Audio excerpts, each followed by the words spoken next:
Ето така слагаме.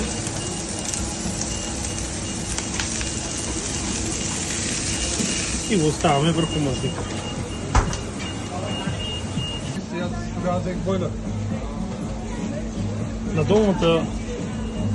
На долната питка слагаме слабочеснова майонеза. –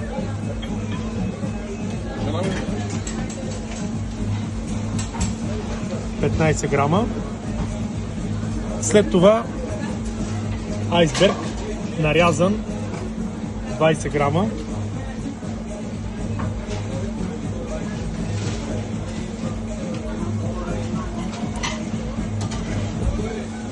Взимаме двете кюфтета, подредени виждате по този начин. Най-отдолу това с чедера, след него лука и най-отгоре бекона.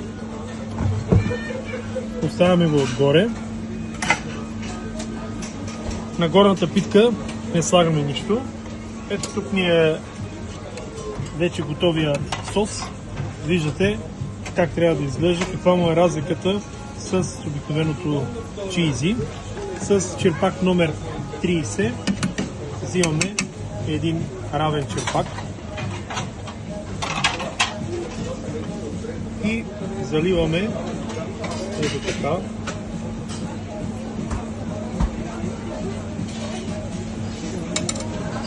Затваряме с горното капаче, като не го притискаме.